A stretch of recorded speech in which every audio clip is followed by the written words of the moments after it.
Hello, ये हम लेके आए हैं KCS 105 computer organization and architecture का ये सॉल्व पेपर है। ये जो एग्ज़ाम हुआ है 2022-23 में उसका है, यानी 23 का जो जनवरी के बाद जो एग्ज़ाम हुआ है उसका ये सॉल्यूशन है। तो इसमें क्वेश्चन एक नज़र देख लेते हैं। सबसे पहला, इससे पहले वाला में मैं बाद में दिखा दूंगा, जो सबसे फर्स्ट एग्जाम इस सिलेबस का हुआ है उसका है, पहले हम वीडियो डाले हुए हैं। सबसे पहला क्वेश्चन है, list out various functional unit of A digital computer. छोटा सा 2 मार्क्स का है, तो आप राइटअप में लिखना चाहो तो एक तो इनपुट होता है, उसके बाद आउटपुट होता है, मेमोरी होता है, अर्थमेटिक एंड लॉजिक यूनिट होता है और कंट्रोल यूनिट ये होता है। तो आप चाहो तो राइट में इनपुट के बारे में एक लाइन, मेमोरी के बारे में एक लाइन, उसके बाद अर्थमेटिक एंड लॉजिक यूनिट के बारे में एक लाइन, इस सब के बारे में एक एक लाइन, मतलब यहाँ पर डिस्क्रिप्शन भी लिख सकते हो। वैसे आप फिगर बना दोगे तो वो मतलब 1 मार्क्स में ये नाम लिख दिए और 1 मार्क्स का फिगर हो गया, तो ये बेटर रहेगा और जल्दी बन भी जाएगा। इसका जो है दूसरा क्वेश्चन है, डिफाइन बस एंड मेमोरी ट्रांसफर। तो 2 क्वेश्चन यहाँ पर देखोगे, एक तो बस के बारे में है कि बस क्या होता है, तो बस कैसे काम करता है वो है, और मेमोरी ट्रांसफ़र है, नीचे वाला लाइन में देखोगे तो ये मेमोरी ट्रांसफ़र के बारे में है कि मेमोरी मतलब मेमोरी रजिस्टर के फॉर्म में रहता है और वो ट्रांसफ़र कैसे होता है। उसके बाद आप आ जाओ, ये what do you mean bye carry generation and carry propagation. ये जो कैरी जनरेशन और कैरी प्रोपेगेशन है ना, ये है लुक अहेड प्रॉब्लम का। आप अगर सिलेबस में पढ़ोगे तो ये है दिया हुआ, सेकेंड यूनिट में भी है, तो वहाँ पर है। तो उसका इस तरह से आप P एंड G से डिनोट किया जाता है और इस तरह से इसको बताया जाता है। ऐसे इसमें जब लॉन्ग में रहता है तो इसमें फिगर वगैरह लगता है।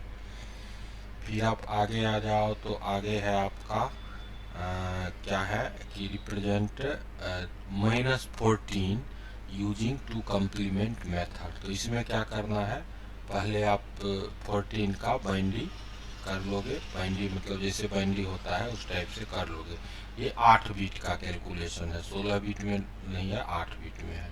तो ये कर लिए। उसके बाद उसको कहता है इन्वर्ट मतलब जो भी है 0 उसको 1 कर दोगे, जो 1 है उसको 0 कर दोगे, उसमें इन्वर्जन लगा दीजिए।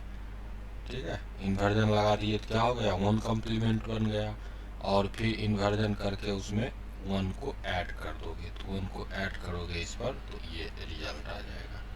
ठीक, उसके बाद आपका है what are the various type of instruction.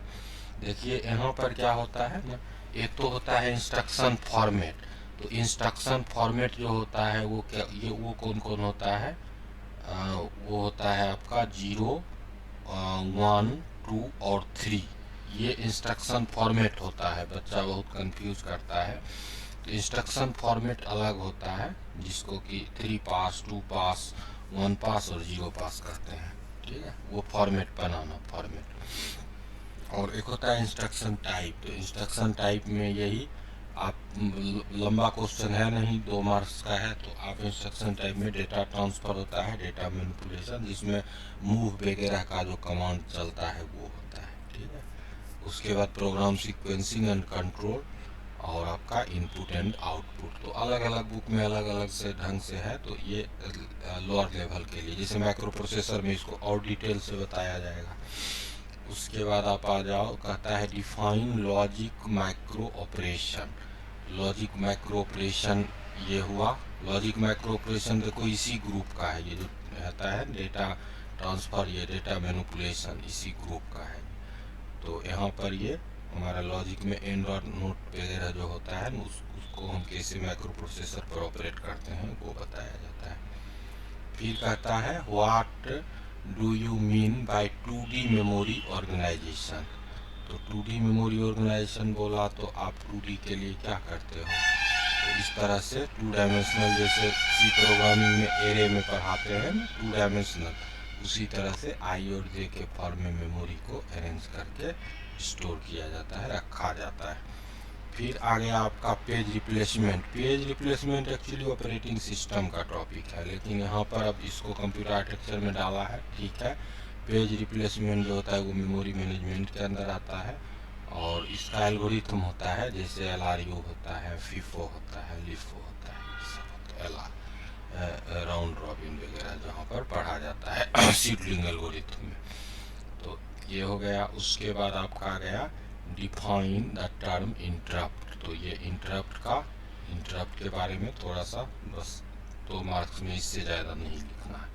अच्छा से लिखोगे थोड़ा स्टैंडर्ड से तो 2 मार्क्स के लिए ये एवब हुआ। ये जैसे हमने लिखा है तो हमारा जो है A3 पेज पर है, तो इसको आप अगर सही से लिखोगे तो 6 से 7 लाइन आपको हो जाएगा, मतलब हाफ पेज हो जाएगा। फिर कहता है what do you mean bye serial communication. Communication serial और पैरेलल होता है। तो सीरियल कम्युनिकेशन में क्या होता है, बीट बाय बीट जो होता है वो सिंगल चैनल से डेटा चलता है, तो यही सीरियल हुआ। तो ये इसके बारे में अपना लिख दोगे। ये तो था ये। और अब हम देख लेते हैं एक बार, ये ऐसे पहले डला हुआ है इसको भी, लेकिन मैं दिखा देता हूँ ताकि एग्जाम टाइम में आपको थोड़ा आइडिया आ जाए। ये है 2000, ऊपर देखोगे ये जो पेपर है ये 2021 और 22 वाला है। इसका एग्ज़ाम जो हुआ था वो 22 के जनवरी के बाद, शायद उस समय हम पढ़ा भी रहे थे तो मार्च में हुआ था।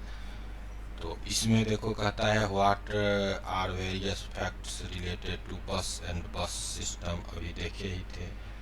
उसके बाद आपको अर्थमेटिक लॉजिक यूनिट पूछा, अभी जो देखे उसमें फंक्शनल यूनिट था, ठीक है। उसके बाद देखो मैक्रो प्रोग्रामिंग सीक्वेंसिंग पूछा, ये इंस्ट्रक्शन सेट से रिलेटेड था।